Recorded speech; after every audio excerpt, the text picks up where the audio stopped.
school's out. The summertime is just about gone. Howdy folks, Captain Chris Medlin here All with the East that's Coast left. Sports how-to video on how to tie braid to mono. We'll show you 3 or 4 knots here that you can use. The first one that we're going to do is going to be the reverse Albright. And so we're going to get our lines parallel to each other. Leave you enough of your mono down here. And start wrapping your braid. 1, 2, 3, 4, about 5 times, something like that. And then fold your mono back toward your braid so that you make a loop, and all of your twists of your braid are on one side of that loop. Okay? Then start wrapping back up around both of them and the braid. Now the important part is when you get here to the end, you note which way your braid is coming out of that loop. And we'll notice that the main line is coming down through the loop. So what we're going to do is we're going to take our tag in and push it down through the loop the same way, so that they're both coming out the same way. Then we're going to start pulling, tightening, pull it tight,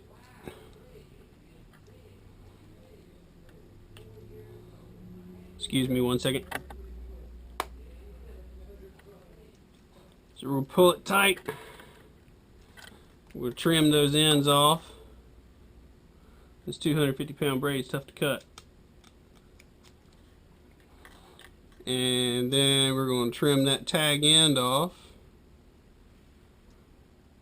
And a good thing to do is just leave you a little bit of a nub there. If you're on the boat and it's windy, I don't suggest doing this, but if you're making up rigs at home, let's go ahead and hit that with just a little bit of heat so it melts. Lick your finger and mash that down, and that'll make a smoother transition from leader to line. Alright, so that's your reverse Albright knot. That's a great knot to use, especially if you're jigging or something like that. But anytime you're connecting mono or fluoro to braided line, that is a good knot to use. Alright, and you can hit that with some Zap-A-Gap if you like. It's not usually necessary. So the next knot that we're going to do is a double Uni-knot. We're going to just get lines parallel to each other. And on our mono side, we're going to make a loop. And then we're going to wrap around the braid and the top end of that loop that you just made.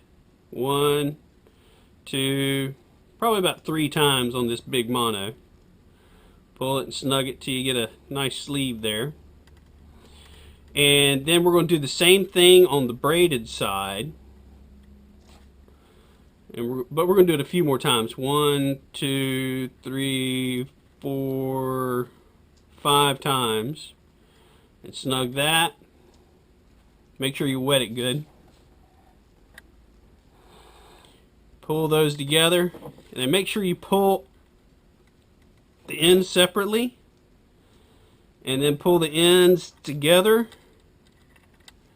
so that you get a good tight grip there. Again, here you can cut it to leave a little nub, heat that up, mash it down with your finger, makes a nice transition. Braid doesn't really burn that way, so we'll just cut that off flush like that. And you can hit that with some Zap-A-Gap like we use here at the store whenever we're doing leader connections for people. That's a good way to go. So that was the double Uni-knot. Then also I'm going to show you what's called a jam knot, and believe it or not, they actually work really well. Usually when I'm on the pier fishing for bluefish or something like that, and I got to retie real quick, the jam knot is the one that I'm going to use. Let me make sure. The jam knot is the one that I'm going to use the most, especially if I've got some big mono that I'm using as leader, which I'm usually using 50 just to keep them blues from chewing through. So I'll just tie a granny knot in my line, in my mono. Pull that down good and tight. Trim that end off. Then take the braid and just do a uni-knot. So 1, 2, 3, 4, 5. Pull that down tight. When it gets to that knot, it stops. And it's not the prettiest knot in the world, because you got this knot sticking out here, but it does work really well.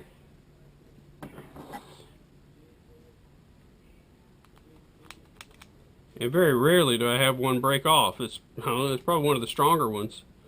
But that knot there keeps it from slipping through. And you can hit that with some Zappa Gap, of course, again. And the last knot that I'm going to show you is probably the longest one it takes me to tie, which is the PR knot. It's also one of the strongest ones. So we're going to pull out a good bit of our braid here. And it also requires the use of a fly tying bobbin.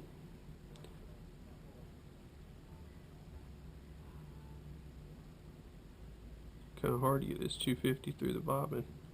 So we're going to stick that into the bobbin.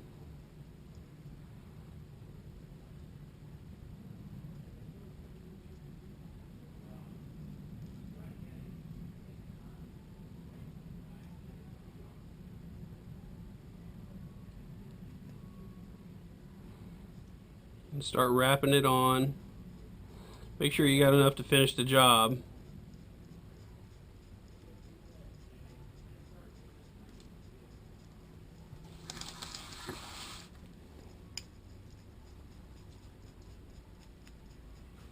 Alright, and then we've got our mono here, which I'm using a high-vis 80-pound test so you guys can see it good.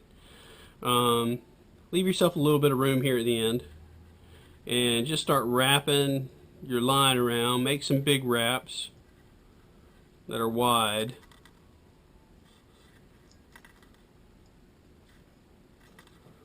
And then start rolling your bobbin around and make real tight wraps.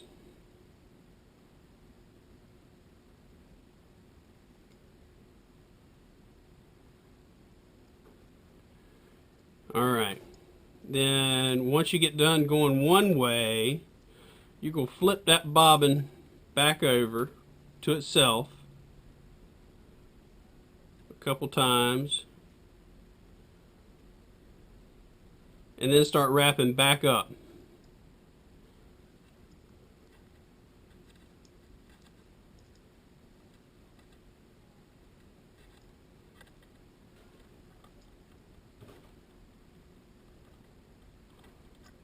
Don't send me emails asking me what PR stands for, because I don't know.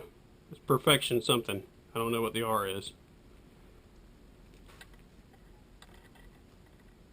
And you want to wrap around the small, tight ones that you did and the big ones that you did.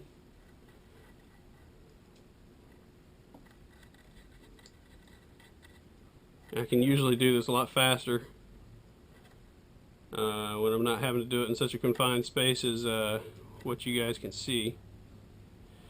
Alright, so we got it wrapped around our small, we got it wrapped around our large.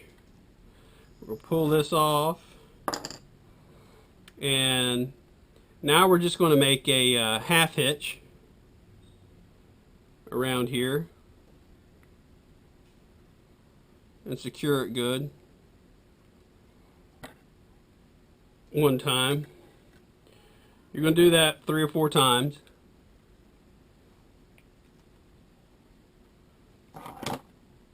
And that's wrapping around the braid and the mono.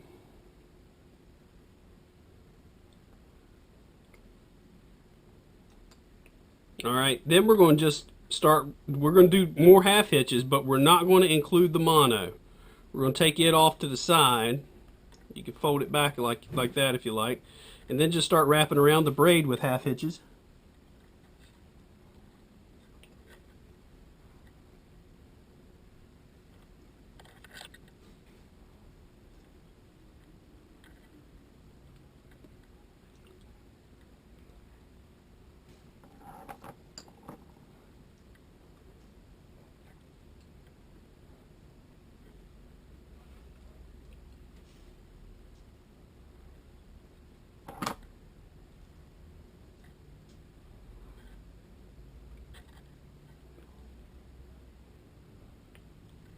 And when you get to the end, when you think you got enough, so you're going to do 5 or 6, just do a double half hitch. So 1, 2 times around the braid.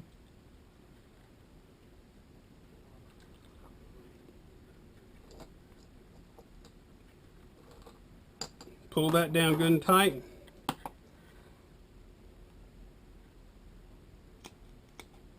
Trim that off close. Then you also want to trim off the mono, but again, leave yourself a little bit of a nub. Bend it back. Heat it up. Smash that flat with your finger. And that gives you a really good connection that is not going to come loose from braid to mono or fluoro. It's a nice smooth transition from leader to line both ways so that it comes through the guides easily. And that's probably the strongest knot that you can use, the smoothest knot. But of course it does take a while to tie. So if you're out there on the ocean, it can get to be a pain. I suggest tying these at home or on the dock before you're ready to go. And then, you know, go with the reverse Albright if you're out there and you get broke off. And of course, like always, I would hit this with a little bit of Zap-A-Gap there, a little bit of Zap-A-Gap in the middle, a little bit of Zap-A-Gap on the end. And that will ensure that that knot lasts a long, long time. But thanks a lot. Thanks for listening to my fishing reports. Come see us at East Coast Sports. Let the good weather hold. Let the good weather hold.